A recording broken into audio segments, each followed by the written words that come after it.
Good evening. Good evening. Good evening. Good evening. Thank you. Thank you. Good evening. So, thank you. Good evening. So, Congressman John Lewis, before his passing, wrote, "Democracy is not a state, it is an act." And what he meant was that America's democracy is not guaranteed. It is only as strong as our willingness to fight for it.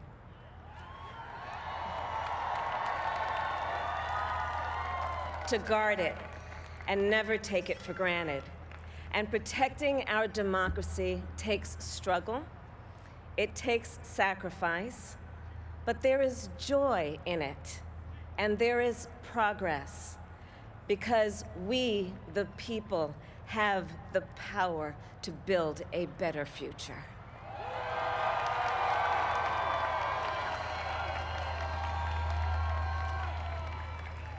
And when our very democracy was on the ballot in this election, with the very soul of America at stake, and the world watching, you ushered in a new day for America.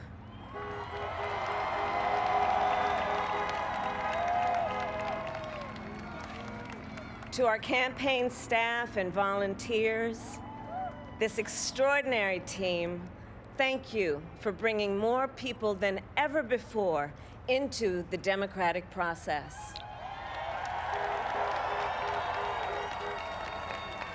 And for making this victory possible. To the poll workers and election officials across our country who have worked tirelessly to make sure every vote is counted, our nation owes you a debt of gratitude.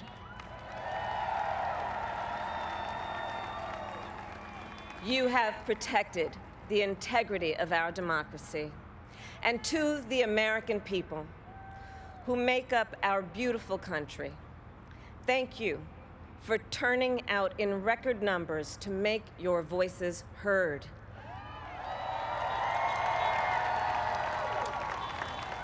And I know times have been challenging, especially the last several months.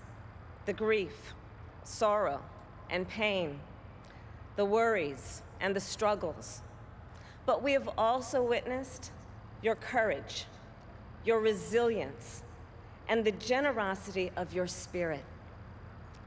For 4 years, you marched and organized for equality and justice, for our lives and for our planet. And then you voted.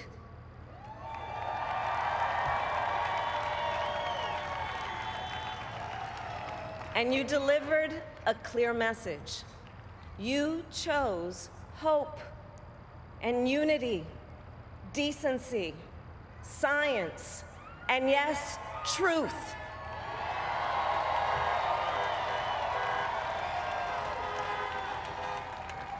You chose Joe Biden as the next president of the United States of America.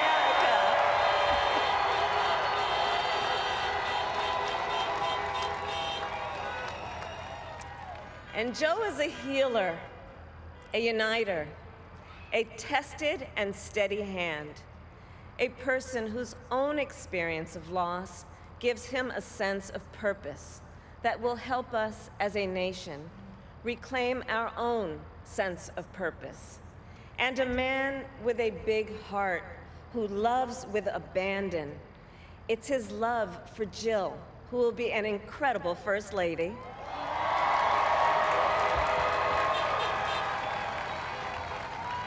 It's his love for Hunter and Ashley and his grandchildren and the entire Biden family.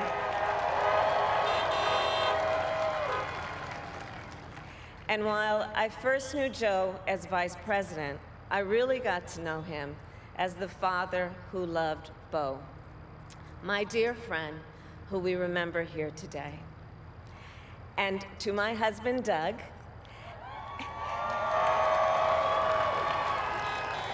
and our children, Cole and Ella, and my sister Maya, and our whole family, I love you all more than I can ever express.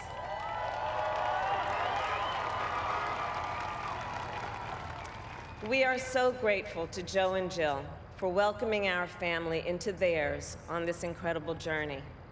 And to the woman most responsible for my presence here today, my mother, Shamala Gopalan Harris, who is always in our hearts. When she came here from India at the age of 19, she maybe didn't quite imagine this moment, but she believed so deeply in an America where a moment like this is possible. And so I am thinking about her and about the generations of women, Black women,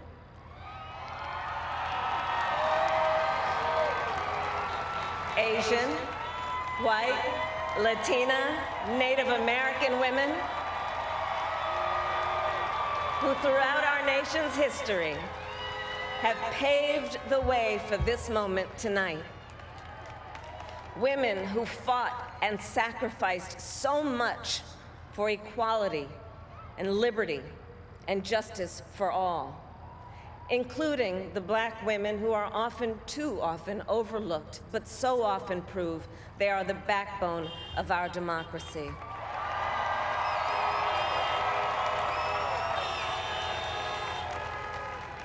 All the women who have worked to secure and protect the right to vote for over a century, 100 years ago with the 19th Amendment, 55 years ago with the Voting Rights Act, and now in 2020 with a new generation of women in our country who cast their ballots and continued the fight for their fundamental right to vote and be heard.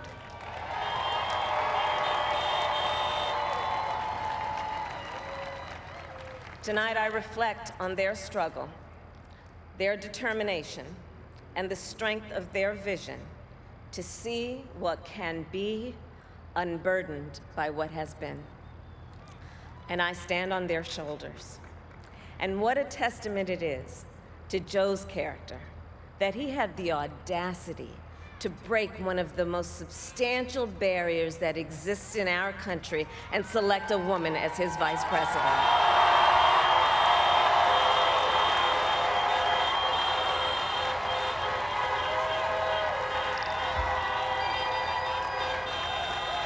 But while I may be the first woman in this office, I will not be the last.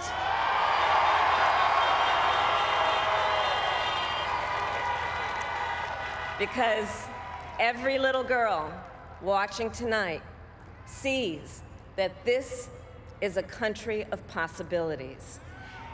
And to the children of our country, regardless of your gender, our country has sent you a clear message. Dream with ambition, lead with conviction, and see yourselves in a way that others may not, simply because they've never seen it before.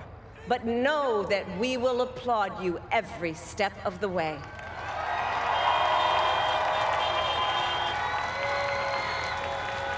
And to the American people, no matter who you voted for, I will strive to be a vice president, like Joe was to President Obama, loyal, honest, and prepared, waking up every day thinking of you and your family. Because now is when the real work begins, the hard work, the necessary work, the good work, the essential work to save lives and beat this epidemic, to rebuild our economy so it works for working people, to root out systemic racism in our justice system and society, to combat the climate crisis, to unite our country and heal the soul of our nation.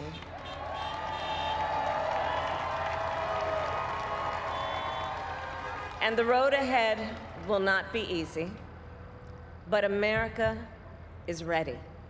And so are Joe and I.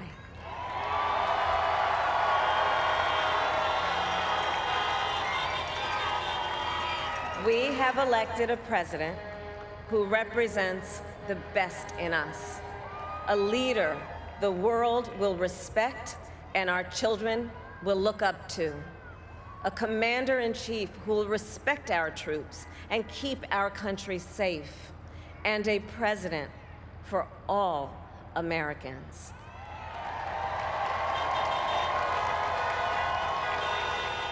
And it is now my great honor to introduce the President-elect of the United States of America, Joe Biden.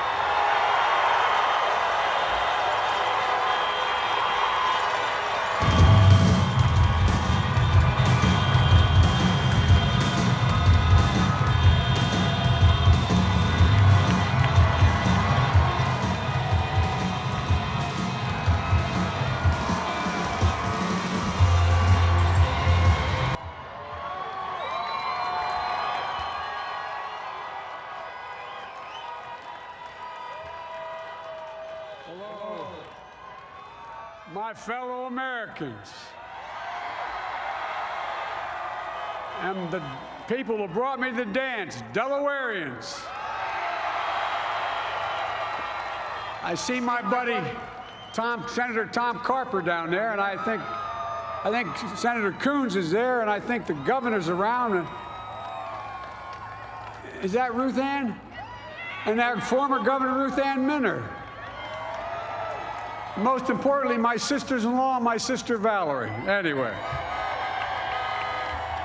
Folks, the people of this nation have spoken. They've delivered us a clear victory, a convincing victory, a victory for we the people. We've won with the most votes ever cast on a presidential ticket in the history of the nation. 74 million.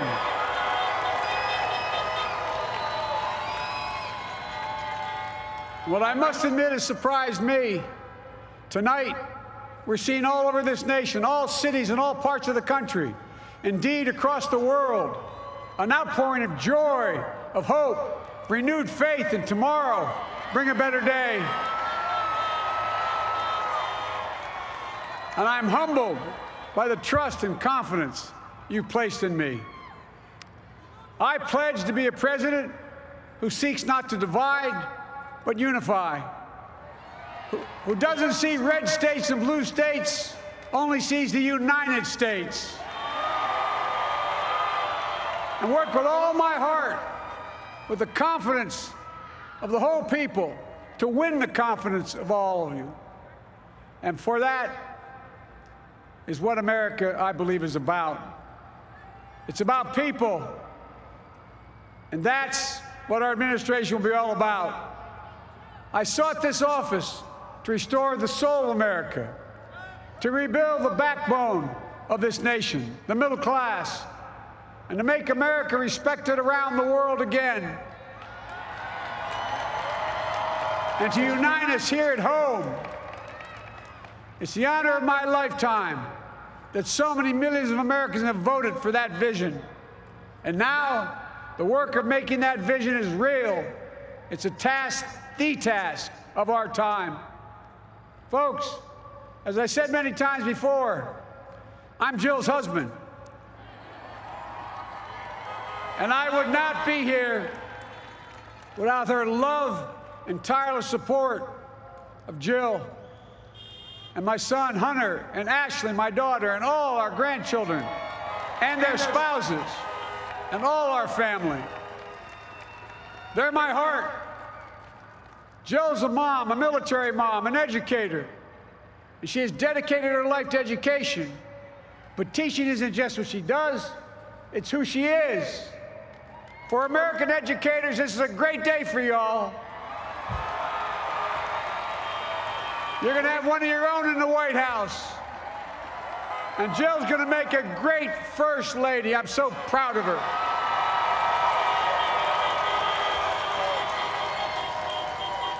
And I'll have the honor of serving with the fantastic Vice President who you just heard from, Kamala Harris. who makes history as the first woman, first black woman, the first woman from South Asian descent, the first daughter of an immigrant ever elected in this country. Don't tell me it's not possible in the United States. It's long overdue. And we're reminded tonight of those who fought so hard for so many years to make this happen. But once again, America's bent the arc of the moral universe more toward justice. Kamala, Doug, like it or not, your family, you become an honorary Biden, there's no way out. To all those of you who volunteered and worked the polls in the middle of this pandemic, local elected officials, you deserve a special thanks from the entire nation. And to my campaign team and all the volunteers and all who gave so much of themselves to make this moment possible, I owe you. I owe you. I owe you everything.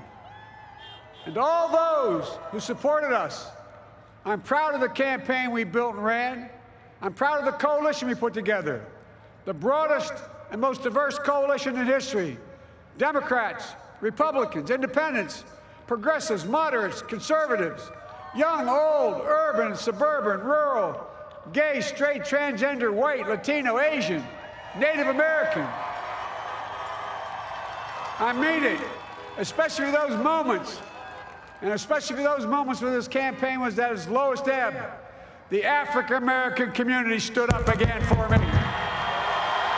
You've always had my back, and I'll have yours. I said at the outset, I wanted to represent this campaign to represent and look like America. We've done that. Now that's what I want the administration to look like and act like. For all those of you who voted for President Trump, I understand the disappointment tonight. I've lost a couple times myself, but now let's give each other a chance. It's time to put away the harsh rhetoric, lower the temperature, see each other again, listen to each other again. And to make progress, we have to stop treating our opponents as our enemies. They are not our enemies. They are Americans. They're Americans. The Bible tells us, to everything there is a season, a time to build, a time to reap and a time to sow, and a time to heal. This is the time to heal in America.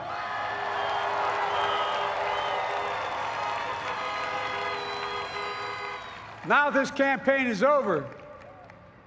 What is the will of the people? What is our mandate? I believe it's this.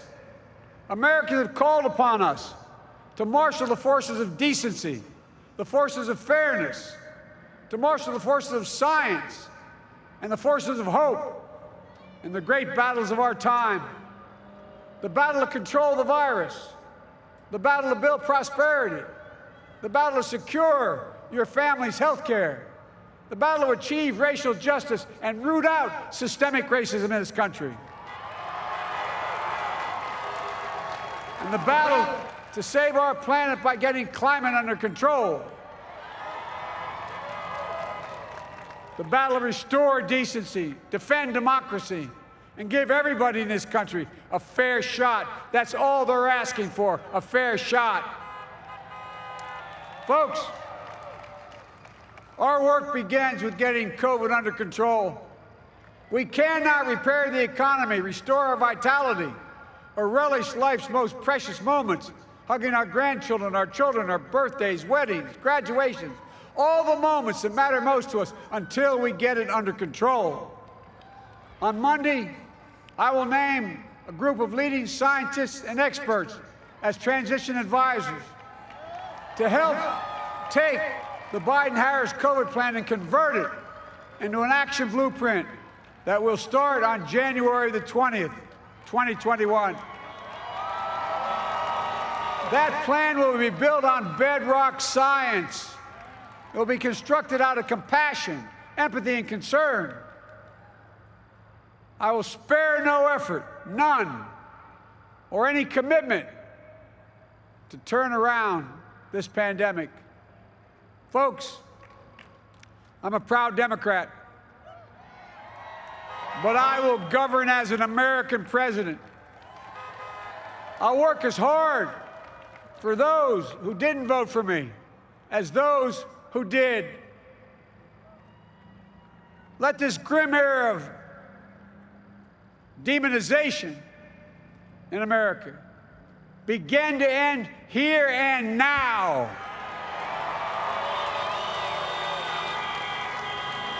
The refusal of Democrats and Republicans to cooperate with one another, it's not some mysterious force beyond our control. It's a decision, a choice we make.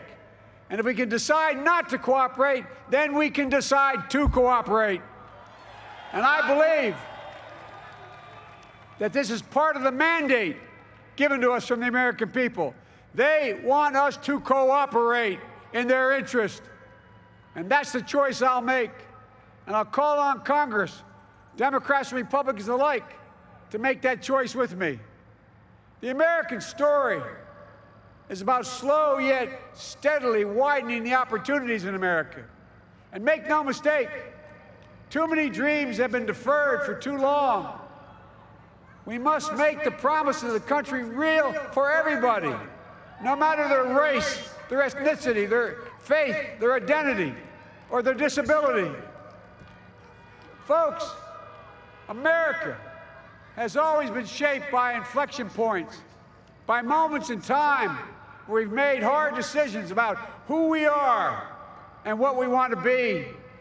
Lincoln in 1860, coming to save the Union. FDR in 1932, promising a beleaguered country a new deal. JFK in 1960, pledging a new frontier. And 12 years ago, when Barack Obama made history, he told us, yes, we can. Well, folks, we stand at an inflection point. We have an opportunity to defeat despair, to build a nation of prosperity and purpose. We can do it. I know we can. I've long talked about the battle for the soul of America. We must restore the soul of America. Our nation is shaped by the constant battle between our better angels and our darkest impulses. And what presidents say in this battle matters. It's time for our better angels to prevail. Tonight, the whole world is watching America. And I believe at our best, America is a beacon for the globe. We will lead not only by the example of our power, but by the power of our example. I've always believed, many of you heard me say it, I've always believed we can define America in one word: possibilities. That, in America, everyone should be given an opportunity to go as far as their dreams and God-given ability will take them. You see, I believe in the possibilities of this country. We're always looking ahead to an America that's freer and more just, ahead to an America that creates jobs with dignity and respect, ahead of America that cures diseases like cancer and Alzheimer's, ahead to an America that never leaves anyone behind, ahead of America that never gives up, never gives in. This is a great nation. It's always been a bad bet to bet against America. We're a good people. This is the United States of America, and there's never been anything we've been not able to do when we've done it together. Folks, in the last days of the campaign, I began thinking about a hymn that means a lot to me and my family, particularly my deceased son, Bo. It captures the faith that sustains me and which I believe sustains America. And I hope it can provide some comfort and solace to 230,000 Americans who've lost a loved one to this terrible virus this year. My heart goes out to each and every one of you. Hopefully this hymn gives you solace as well. And it goes like this. And he will raise you up on eagle's wings, bear you on the breath of dawn, and make you to shine like the sun, and hold you in the palm of his hand. And now together, on eagle's wings, we embark on the work that God and history have called upon us to do, with full hearts and steady hands, with faith in America and in each other, with love of country, a thirst for justice. Let us be the nation that we know we can be, a nation united, a nation strengthened, a nation healed. The United States of America, ladies and gentlemen, there's never been anything we've tried we've not been able to do. So remember, as my grandpapa, our grandpapa used to say when I walked out of his home when I was a kid up in Scranton, he said, "Joey, keep the faith." And our grandmother, when she was alive, she yelled, "No, Joey, spread it. Spread the faith. God love you all. May God bless America, and may God protect our troops." Thank you, thank you, thank you.